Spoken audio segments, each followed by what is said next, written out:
Hello student, आज से हम नई कक्षा को शुरू करेंगे जिसमें मैं आपको हिंदी साहित्य की तैयारी करवाऊंगी। जो आरपीएससी फर्स्ट ग्रेड और सेकंड ग्रेड की हिंदी से तैयारी कर रहे हैं उनके लिए क्लास बहुत ही महत्वपूर्ण होने वाली है, क्योंकि मैं यहाँ पर आपको हिंदी साहित्य के साथ साथ उसके पीवाईक्यू को भी वन लाइनर के रूप में करवाऊंगी। जैसे हमने आदिकाल को पढ़ा, फिर उसके जो पीवाईक्यू हैं जो पिछले सालों में किसी न किसी परीक्षा में टीजीटी या पीजीटी में पूछे गए हैं, उनको मैंने वन लाइनर के रूप में लिख लिया है। इसलिए आपको हिंदी साहित्य का कोई भी प्रश्न हमारी क्लासों से बाहर नहीं मिलेगा, इसलिए आप इन क्लासों से जुड़कर अपनी तैयारी को कर सकते हैं। आज हमारी पहली क्लास होगी जिसमें हम करेंगे हिंदी साहित्य का इतिहास। तो इसी तरह से हम पूरे हिंदी साहित्य को कवर करेंगे। अगर आपको क्लासें पसंद आए तो चैनल को शेयर और सब्सक्राइब आप जरूर करें। तो शुरू करते हैं हिंदी साहित्य का इतिहास। हिंदी साहित्य का इतिहास लेखन की जो पद्धतियां हैं, वर्णानुक्रम, कालानुक्रम, वैज्ञानिक, विधेयवादी। पहली पद्धति है वर्णानुक्रम। इस पद्धति को आधार मानकर हिंदी साहित्य का इतिहास लिखने वाले दो विद्वान थे। कौन? गारसाद तासी व शिव सिंह सेंगर। इन्होंने इतिहास वर्णों के आधार पर लिखा। ये सबसे प्राचीन पद्धति है लेकिन सबसे दोषपूर्ण भी है। लेकिन कोश ग्रंथों के लिए सबसे उपयुक्त है कौन सी? हमारी वर्णानुक्रम पद्धति। कालानुक्रम पद्धति है दूसरी हमारी। इस पद्धति का इतिहास जॉर्ज ग्रियर्सन और मिश्र बंधुओं ने लिखा। इस पद्धति के कवियों और लेखकों का जो परिचय है उनके जन्म वर्ष के अनुसार दिया गया। इस पद्धति के आधार पर लिखे गए ग्रंथों को कविवर्त संग्रह भी कहा जाता है। कौन सी पद्धति पर लिखे गए ग्रंथों को? कालानुक्रम पद्धति। तीसरी है हमारी वैज्ञानिक पद्धति। ये देखिए यहाँ पर 3 आएगा 2 की जगह।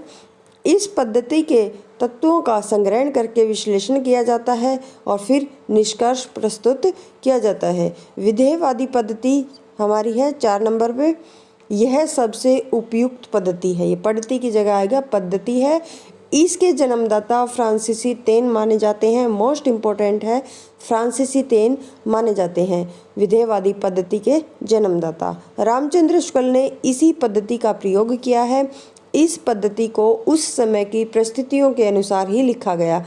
हिंदी व लेखन परंपरा। अब पढ़ते हैं हिंदी साहित्य व लेखन परंपरा को। हिंदी साहित्य इतिहास लेखन परंपरा के जो आरंभिक सूत्र हैं वो हमें कौन कौन सी रचनाओं से मिलते हैं? एक तो है नाभादास की भक्तमाल। नाभादास की रचना है भक्तमाल। गोकुलनाथ द्वारा रचित 84 वैष्णव की वार्ता और 252 वैष्णव की वार्ता आदि में देखने को मिलते हैं। कालिदास त्रिवेदी द्वारा रचित कालिदास हजारा के लेखन परंपरा के आरंभिक सूत्र भी मिलते हैं। कालिदास त्रिवेदी की है कौन सी? कालिदास हजारा। ये लेखन परंपरा के क्या है? आरंभिक सूत्र हैं। लेकिन इनमें सन और संवत का अभाव पाया जाता है, इसलिए इन ग्रंथों को साहित्य का इतिहास नहीं कहा जा सकता। नाभादास ने भक्तमाल में 316 छप्पों में 200 भक्तों के जीवन का वर्णन किया है। नाभादास की जो रचना है भक्तमाल, उसमें क्या है? 316 तो छप्पे हैं और 200 भक्तों का जीवन वर्णित है। ये किसका कथन है? डॉक्टर बच्चन का। आगे है वार्ता साहित्य का संबंध किससे है? वल्लभ संप्रदाय से है। 84 वैष्णव की वार्ता में वल्लभाचार्य के 84 शिष्यों का वर्णन है। 252 वैष्णव की वार्ता में अष्टछाप के संस्थापक, मोस्ट इम्पोर्टेंट, अष्टछाप की स्थापना किसने की थी? विट्ठलनाथ ने। उसके संस्थापक के 252 शिष्यों का वर्णन है किसमें?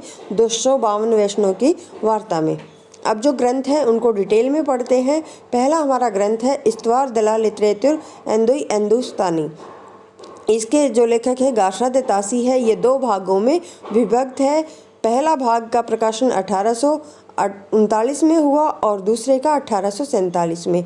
इनका जो ये सन है आपको याद रखना है। यह पुस्तक द्वितीय संस्करण में 3 भागों में विभक्त हो गई है और जिसका प्रकाशन 1871 ईस्वी है। तासी ने अपनी पुस्तक में हिंदी और उर्दू के अनेक कवियों का विवरण अंग्रेजी वर्णानुक्रम अनुसार दिया है, यानी इन्होंने काल विभाजन और नामकरण का प्रयास नहीं किया। नहीं को ध्यान रखना। गारसाद तासी ने क्या किया?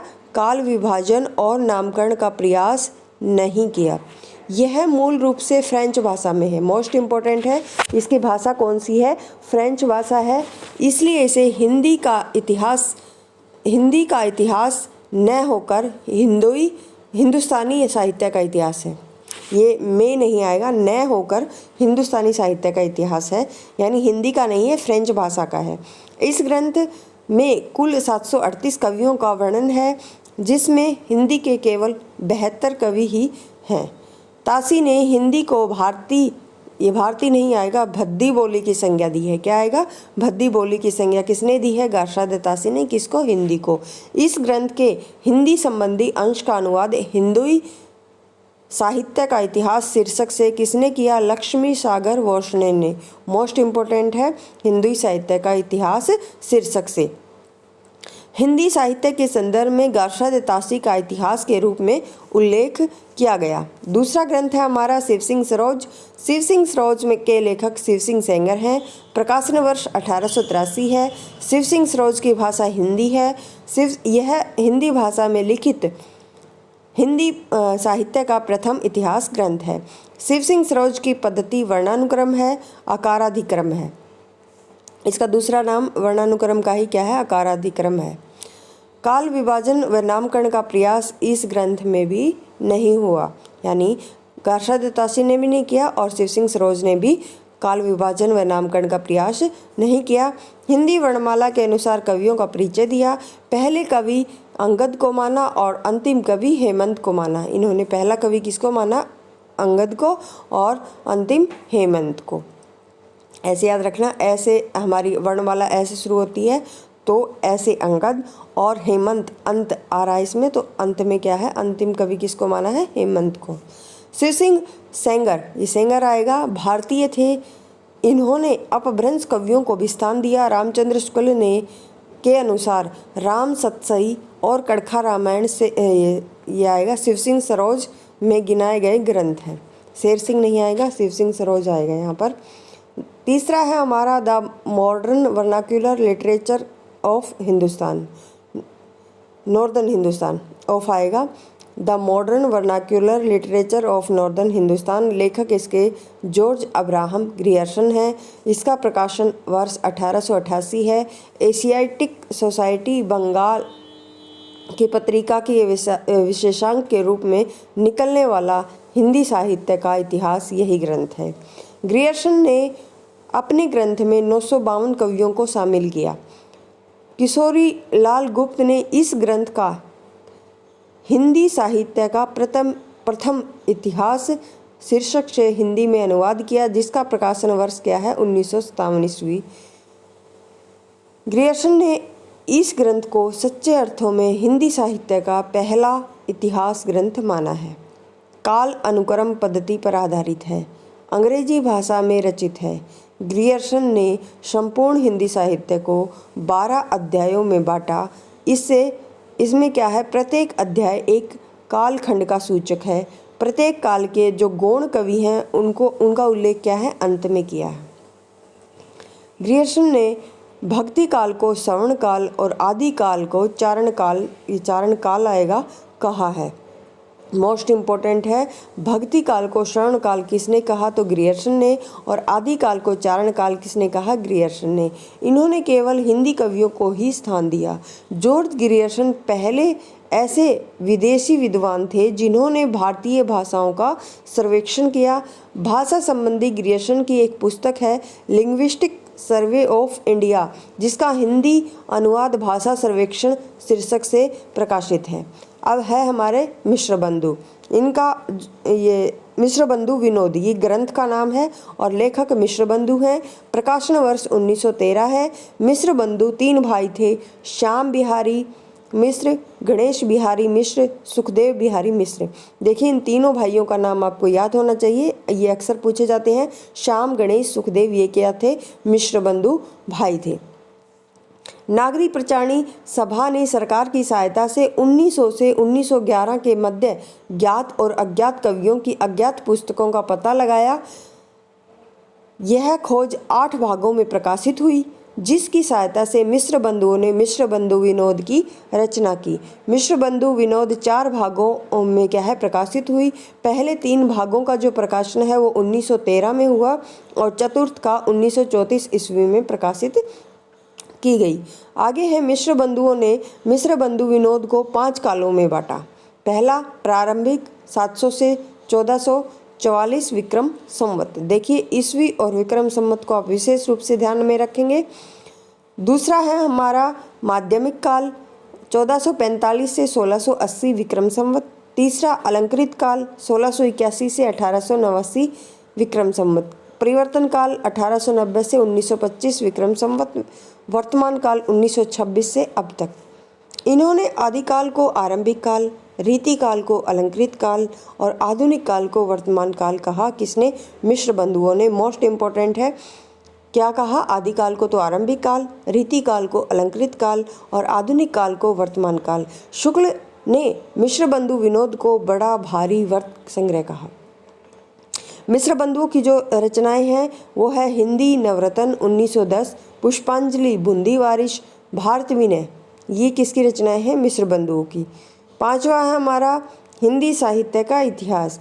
इसके लेखक कौन है? रामचंद्र शुक्ल, प्रकाशन वर्ष 1929। बहुत ही महत्वपूर्ण है। आगे रामचंद्र शुक्ल के इतिहास ग्रंथ के कालों के नामकरण का आधार युग प्रवृत्ति एवं या फिर विधेयवादी पद्धति है। रामचंद्र शुक्ल ने 900 वर्षों को निम्न अनुसार 4 भागों में विभाजित किया। कितने वर्षों में? का 900 वर्षों का। पहला है आदिकाल, इसका दूसरा नाम इन्होंने रखा वीरगाथा काल। इसका समय 1050 से 1375 विक्रम संवत है। पूर्व मध्यकाल, भक्ति काल इसका दूसरा नाम है और 1375 से 1700 विक्रम संवत इसका समय है। उत्तर मध्यकाल यानी रीति काल 1700 से 1900 विक्रम संवत। आधुनिक काल जिसे गद्य काल नाम दिया, ये 1900 से 1984 विक्रम संवत है। दोहरे नामकरण की जो प्रवृत्ति है वो रामचंद्र शुक्ल ने अपनाई, क्योंकि इन्होंने प्रत्येक काल का नाम अलग अलग 2-2 रखे हैं। तो देखना, आदिकाल को वीरगाथा, पूर्व मध्यकाल को भक्ति काल, उत्तर मध्यकाल को रीति काल, आधुनिक काल को गद्य काल। हिंदी साहित्य लेखन की जो परंपरा में रामचंद्र शुक्ल का स्थान क्या है? सर्वोच्च माना जाता है। सर्वप्रथम जनवरी 1929 में नागरी प्रचारणी सभा काशी द्वारा प्रकाशित हिंदी शब्द सागर की भूमिका में हिंदी साहित्य का विकास नामक, ये नमक नहीं नामक आएगा, शीर्षक से प्रकाशित हुआ। 1940 में संशोधित व परिवर्तित करके स्वतंत्र पुस्तक का रूप दिया। आगे है नागरी प्रचारणी सभा। इसकी स्थापना 1893 में हुई। 1893 में नागरी प्रचारणी सभा का क्या है?